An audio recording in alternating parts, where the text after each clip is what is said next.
Barbara, in terms of what a parent should expect the student to be able to accomplish with the program, and also what should the parent expect that the parent is going to have to do to make this work, could you describe this? I do think that it's going to be a successful experience for their children to learn how to read. I think that what I do is I take the already proven path to phonics, to teach your child phonics for first grade. I kind of decode it. Being a teacher myself, I have access to the teacher's guides and manuals that people have used for a long time to teach phonics.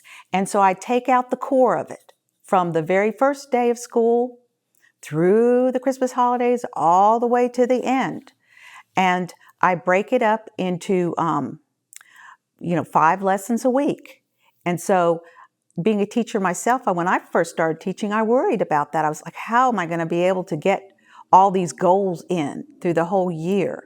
And, I imagine parents feel that way too. They're not sure what goals they have to accomplish to get their child to be a reader. What path do you take your child on? How does it work? What recipe do you use to give your child the best advantage? How many years did it take you to figure out this path? The first year I started teaching in kindergarten, the curriculum writers had already written this path. They had already figured out how to teach a child phonics. And I think phonics has been around for a long time. And so for me, I just got to read the textbook to the kindergartners. But as I was doing that, I was learning. When I became a first grade teacher, though, in the public school system, I had to be very accountable to follow this path and be knowledgeable about it. But it was still a phonics-based program in the public school. Well, I was very fortunate. Our school system had just adopted it. However, I was trained in phonics. So this is how I was going to teach. I felt very comfortable in the phonics aspects. I imagine if a teacher was more philosophically into whole language, they would have interpreted it that way. We used to call that look-say. Yes. But for me, I had seen phonics work. I had seen kindergartners reading books that I had taught. So I knew it worked. And I'd also taught my own children that way. I knew it worked. So what I was able to have the access to really study the details of this. It's a path or progression. How long do you think it will take for the student to get through the program to the end of the path? Each step is really important. Some parents are so fortunate to have a talented and very bright with it child. And so the child catches on very quickly. And then they assume they know how to read, which they are reading. And you should just read with them and praise them. That's a wonderful thing. However, the different steps, the different rules in why words are formed the way they are also affects their reading and their later decoding of hard words that they've never seen before. So some kids catch on to the phonics of the consonant, vowel, consonant words very quickly. And they think that's all there is to it. And they probably are reading books and understanding them. But at some point it kind of levels off because they never learn the deeper rules. Why you sound out a word like this? Why do you spell a word like this?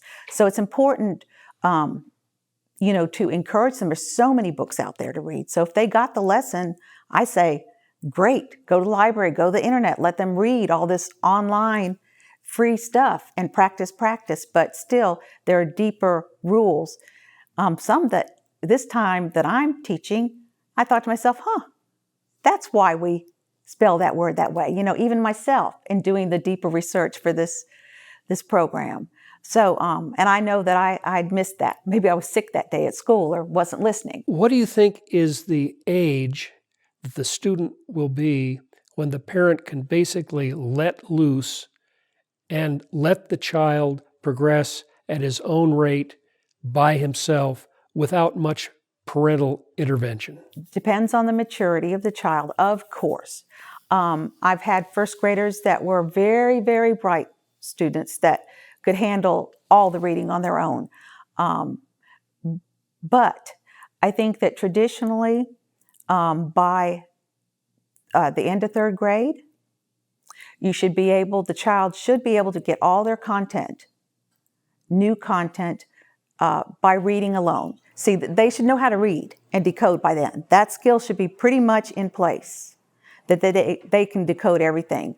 That's why in high school we still don't continue, have reading classes. Yes, of course. It stops then, because by fourth grade we expect them to get content. But depending on the child, they may go earlier. But I really do think that if a child is not a natural reader at first, they're more of a person that likes to play outside or put things together, and this is their strengths, not, excluding one classification or another, but if they go through these steps and realize the meaning of them and participate, then they'll have all the keys, and then they'll blossom into a reader. The parent needs to be involved in the early stages. What basically, with your program and with the videos, do you expect the parent should do to work with the child to maximize the child's learning experience? In the videos, I actually talk to the child. This is child's learning. I really think that it becomes important to them if it's their own, and they take responsibility and pride in learning by themselves. However, we know that first graders and second graders, and to some extent third graders, they just don't have the maturity level to follow through on some of the things, or they don't have the maturity, especially in first grade, to self-monitor. What I mean is, children don't realize when they don't understand something. So they might breeze on through all the videos thinking they understand it, and really they didn't understand it at all. But they thought they did, and I think that's a common experience parents have with children anyway, is you really have to stop them and say, now wait a minute, I know you think you know this, but let's go back through the steps. So the parent I expect them to be a quiet listener, facilitator, but also be watching the child to see how they are getting the information, and for a while being the assessment. At the end, on Fridays, I give a little assessment over the words that we've been studying. And I put a self-checking sheet up online for them. And I really think that the parent should facilitate that and say, no, you check your paper now. And I was telling Dr. North, just bring them a red pen, buy them a special red pen to check their own paper. And the parent is the one building the idea of this self-assessment. Because I think that's really what makes a good student, is when they can kind of realize, hey, I didn't understand that, they ask a question. A lot of children, it's maybe fourth grade before they get to that point where they realize that they're not understanding. So you're kind of their guide on the side at first, particularly in first grade, to facilitate, hey, it's time to check your spelling. Let's look at your phonics paper. Let's go over and read that again. I didn't hear you reading that sentence. Or when they're doing the sentences at home and printing, the parent says, hey, that's pretty sloppy, that handwriting. Let's do this again. That's the time when the parent jumps in. But I do put up a standard that they can revisit the video and say, well, no, this is the way it's supposed to look. So it helps the parent facilitate the child. With watching the video again, the child can go at his own pace, and the parent can also assess whether the child is really mastering the material. Correct. That's correct. And if I were a parent doing this with my child, I'd be listening very carefully to see if they are saying the sounds along with me, if they're reading the blends, reading the little words, And if you hear your child actively engaged in this, then you can assume that they're getting it. If you hear them kind of, repeating the words after I say them, or hesitating, then you suspect that maybe they haven't quite got that lesson yet. And that'll probably show up in the little spelling checkup I do at the end. But at the end, I encourage the kids. I say, hey, if you didn't get them all right, go back, watch the video, do it again, test yourself as many times as you want till you get them all right. And then also I say, hey, if you got them all right, move on. It's wonderful. It's a great thing. So I think at first it's the parents that have to, because the child will go, oh, I know I got them all right, a first grader, and they move on. But it's the parent who's that a little bit of accountability to say, well, I don't know, let's download the paper and let's check. Because the child's learning how to learn, really. It seems to me that this takes a lot of pressure off of the child because the child can review anything that he doesn't understand. In my years as a classroom teacher, with having to deal with so many children, I think that some children particularly are very sensitive and they want to do everything right. They really want to understand it all.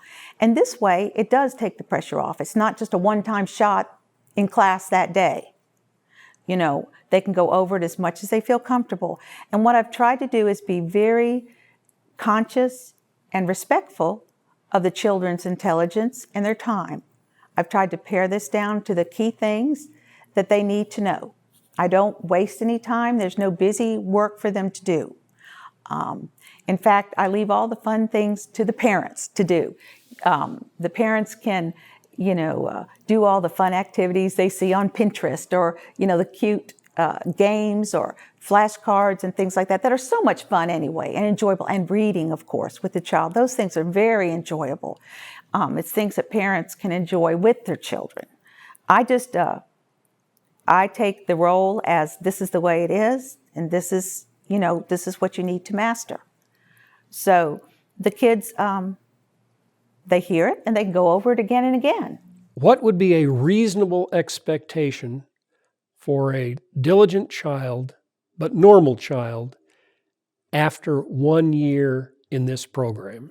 If a parent is homeschooling a child and taking it as serious to watch this video and to consider this very direct reading phonics class, that the parent's really involved with the child. If the parent reads with the child, and that's another reason why the parent should be the listener on the side, because then you'll know to steer them towards the books. Like if they've just mastered the short vowels, then you want to steer them to little books and games that practice short vowels. You don't want to get them involved in other spelling rules that they haven't learned yet. So at the end, I know for sure that the children will be reading short, like the easy reader books in the library, the books that focus on the consonant, vowel, consonant words. They should know, I would say most of their little connecting words that are sight words that don't decode very carefully for that level. They should be able to get content and enjoy content. They should enjoy their reading, and they should be able to do it independently so that they could pick up a book and read through it themselves and enjoy it as long as it's on their level, reading. So I would say definitely that. I think that they should be able to master more complex words, with the long vowels and suffix and endings and prefix. I think that they should be able to do all those. Some children might be a little slower to decode. They've got the rules, they have to look at it and go, oh yeah. And some children, it's gonna just click. It's gonna be very quick, and they may be reading on second level. They may be just reading everything you put in their hands. But remember that there are a lot of these rules that they just have to master. It'll affect their spelling and their decoding and understanding words later, like root words. We'll be going into some of the Latin root words and endings. And so if the children understand this on a deep level by third grade, anything that comes at them in these fourth grade history or science books, at least if they don't know the word, they can decode it. You cover a very specific step-by-step approach so that the parent doesn't skip over anything. Right. Is this a real problem for parents who have not had training in teaching kids how to read, that they may skip over some fundamental step? Yes, yes, yes. I think so. And their child will be a reader, but they might wonder why it was when they, hit sixth grade that they couldn't handle the independent content because of all the new terms and the vocabulary. They might wonder, why is the vocabulary worksheet so hard? Why can't they see that, what the root word is and what this could be, and things like that. But for a parent, they will see the steps. It'll be very clear where we're going on this, because we cover a different reading rule pretty much every lesson, and then we review on Fridays. So you have a weekly review every week of the previous week's lessons. Yes. Then the parents also can see how engaged the child is, and I would just observe. As a parent, I would just observe them and see how engaged they are. But I do know that a systematic approach to learning all these reading skills, the reading rules, that's the way to become a very fluent reader, a reader that understands content quickly, and they're the ones who really test out high on the ACTs and all these tests. They are able to go through those CLEP tests and things like that because you give them a book, they read it, they get right to the point, they understand the content in a very short amount of time, as opposed to children that are not proficient readers, that didn't really get some of these rules. So they don't know how to decode these different rules, you see. So I've always found that the more you can get your child to read fully and love reading at these early ages, it makes them more open and able to learn quickly, because they don't struggle on their reading. The reading is not where they're putting their energy. They're putting all that wonderful energy towards learning about our world and how wonderful it is. After the 40 free lessons, what should the child have accomplished? The first 40 lessons, we learn all the short vowels and all the letter sounds. Now, some children may know the sounds of the alphabet, some may not, but what we do is we put them in context, we build words. So every time we add a new letter, then we have a whole different group of words that we can start blending. So we go from sounds to consonant, vowel, consonant words, such as, hop, pop, mop, and those are word families. So we go all that and blending all the different letters with short vowels. So every single consonant with short vowels. And also some little words like the and words that help our sentences make sense. They learn how to build a sentence and what punctuation is in an average sentence. Now they're basic sentences, and they learn that. We stop right at when I introduce the rule about long vowels, because then it gets a little more complex. But it really is important for the children to understand how the short vowels work and have that very deeply cemented in their minds before we move on to the next. We say, oh, well, and also vowels can make, a long sound. So then after the 40, we start doing long vowels, and then we start adding in all these other rules. Like EA, says E also, says the long sound. And, it just goes on and on. There's so many and different letter blends. The parent should be able to judge after 40 lessons how well the child is doing. Yes, I do, because we, at the end of every lesson, we do a handwriting lesson. And I give homework every day for the children to copy the handwriting lesson. And if they want to, they can do it along with me, as long as they're neat. And I stress that, don't rush. If you need to, stop the video and then do it and then come back. And that's the beauty of this system. They can stop anytime. So the parent will be able to see in the handwriting, have they mastered the letters? Is it legible? Are they listening? Are they forming their letters correctly? as I've indicated. Then they get to copy sentences. And they should be able to copy these sentences and be able to read them back to the parent. So the parent will be able to tell. And then I do have a little spelling test too, that these are just words that they should be able to build now that they know these rules. And it progresses, as we learn more rules. So I think that putting all those things together, I think that the parent will know definitely if the child's on track. I can't see how they wouldn't be. Well, let's hope that the parent sticks with it at least for a week. If they'll stick for a week, I think they'll go through the whole 40 free lessons. And what I've tried to do is address them to the kids. So, it's at their level. I try to make connections in their world, try to make it interesting for them. Because I know if they're not interested in it, then they're not going to stick with it. And then, the parents are frustrated too. And I don't want a parent to have to force a child to watch a video. So I try to make them enough the same that they're getting in their practice and drill, but I try to add different things and different stories and different scenarios and different things to interest the children and on the first grade level. And we're doing the same on the second and third. Things that they're interested in so that they're seeing a purpose behind it and a meaning. And so I hope that it'll become their own learning adventure.